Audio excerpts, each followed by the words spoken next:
Hey guys, Professor Bill, Comic Book University, and Iron Man 2020, issue number 4 of 6.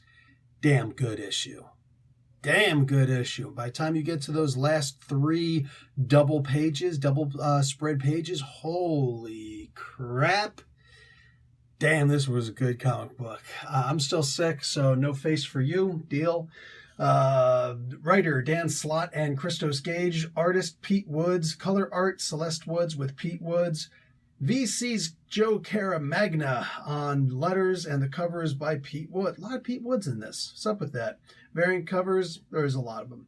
Anyway, graphic designer is Carlos Lau, and of course, special thanks to Tom DeFalco, Herb Trimpe, and Barry Windsor-Smith. I always love when you get some special thanks in there, man. And Iron Man was created by Stan Lee, his brother Larry Lieber, Don Heck, man, and Jack frickin' Kirby. The original armor was designed by him after all. Okay. There's a lot that happened in this comic book, bro. It just went through it. You get a whole bunch of interaction between the AIs, and you get the funny stuff, which is necessary. It's necessary. And it's necessary even though it's annoying, but it's necessary nonetheless.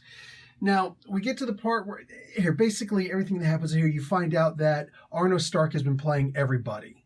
Everybody. Every single person. In some ways, he's even been playing himself. All right.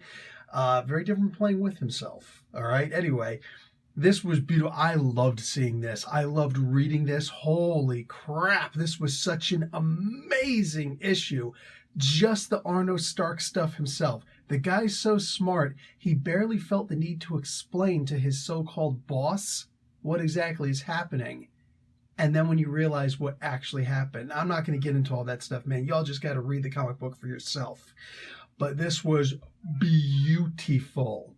Now, let's get into the stuff with Tony Stark. And the most important stuff here with Tony Stark is Pete Woods.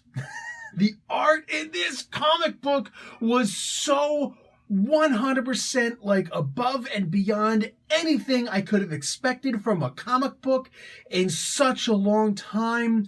Probably better than a lot of that. Dude, Pete Woods just went up as one of my favorite artists, and I can't think of anything else that this guy has done offhand before. But with this issue, he's up there with one of my favorites. Wow, he's got, there's a lot to live up to.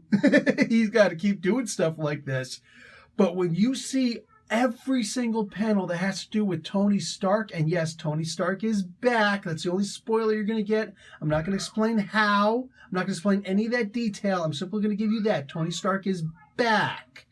But more importantly, the art in this, when you get to see Tony, Mark 1 in this case, falling, and all of Tony Stark's life is around him. I'm looking at this stuff, all the different lenses that I'm looking at these worlds in, the different shattered realities, the different moments in time.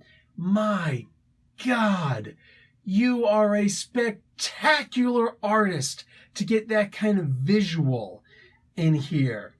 Damn. Dude, anybody who hasn't liked what Slott's been doing, and that includes myself, I really wasn't a huge fan of what Dan Slott was doing with the Tony Stark Iron Man book. I dropped the book like 2 issues before it wound up ending. Whatever, it is what it is. But then I see how the whole thing comes about. Ah, man, look, I would have appreciated more if I could have been into this the whole entire time. I would have.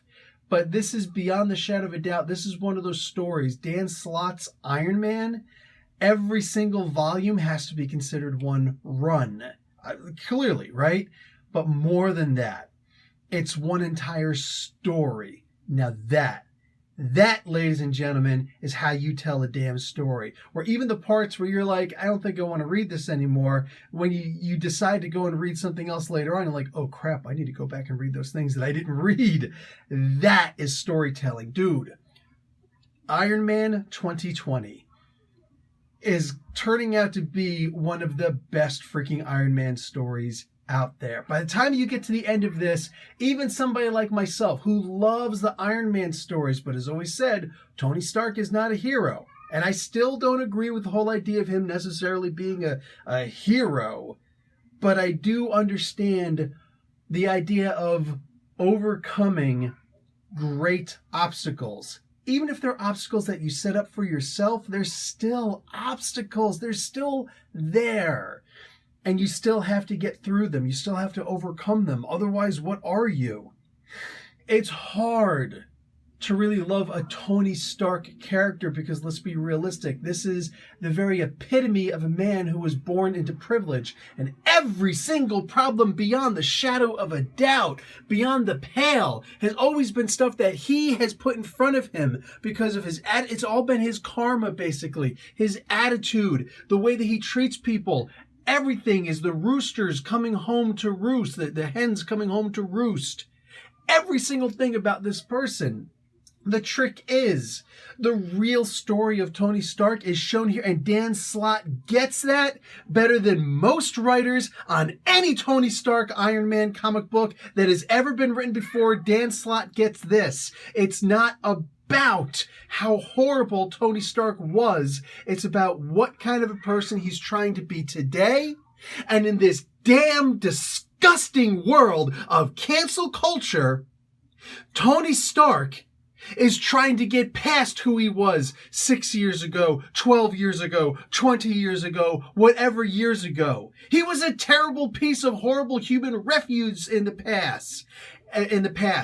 And today he's trying to be better, but there's still people holding him back. There's his own opinions trying to hold him back. And this is the story. I'm getting preachy right now. This is the story that we need in this cancel culture society, where if you did something that by today's standards we don't like, and we say, oh, that's never been a good thing. You weren't even alive back when that tweet was made, you horrible little wretch. You know what I'm saying? And just any tweet you can imagine. You probably weren't even alive. You were still swinging around in your daddy's nutsack. You jackass, shut your damn mouth. Freaking judging people by stuff that they did in the past. Come on. This is what human growth is about, and that's what this comic book is about. That's all I could think about when I see this. When you see the shards of Tony Stark's life and what he's done to it. And then you see what he's trying to make of it. And at the end of the day, everything has been about Tony Stark. Whether for good or for bad, for better or for worse, that's what it's always been about. And that's the kind of story that we have always needed, not just today, no, we have always needed these kinds of stories in comic books. And brah, I retract every single thing I've said about Dan Slott on this book. It's making me want to go back and look at his Fantastic Four stuff, because it's like, brah, I fell off the Fantastic Four stuff because I just wasn't feeling Slott anymore. I just wasn't feeling him anymore, man. All of a sudden, I'm like, yep, that's the Dan Slott I remember. But he's just, sometimes he's got a way of playing that long game. And when you connect all of these dots together, brah, this is how you tell an amazing story. This is how you tell an epic story. This is the kind of stuff that movies are potentially made of. Hey, you want to get Tony Stark back, Iron Man back in the MCU? Maybe we're past the idea of having Robert Downey Jr. playing Iron Man, but he can make a cameo appearance, in a movie or so.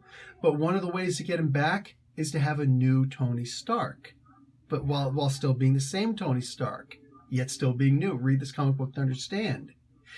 And this is one of the ways to do it.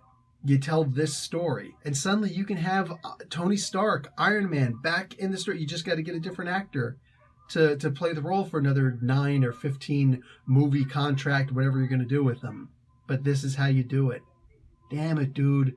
This is that amazing storytelling that is just going to get you, boom. This makes me want to have another conversation. About the AI and what it actually means to be AI and what it means to actually have free will. Do you actually have free will if you're locked down from doing certain things? Do any of us really have free will? What do we have the will to do? To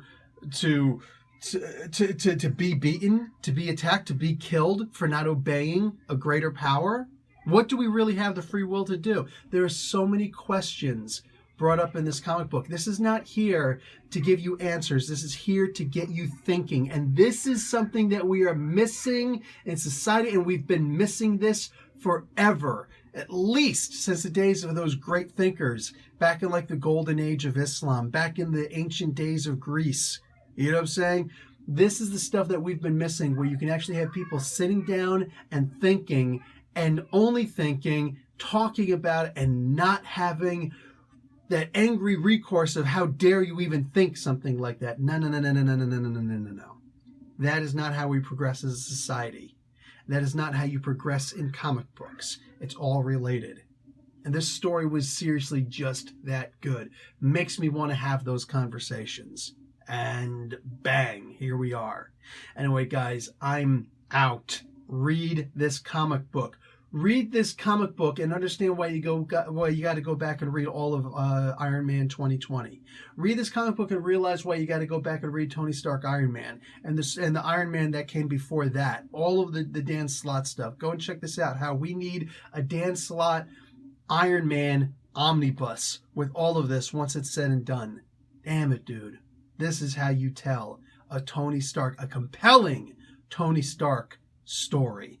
I'm out. Professor Bay, if you got anything out of this, give me a like if you liked what was in here, and maybe consider watching an ad at the end of this if an ad shows up. Anyway, guys, I'm out. Professor Bill, Comic Book University.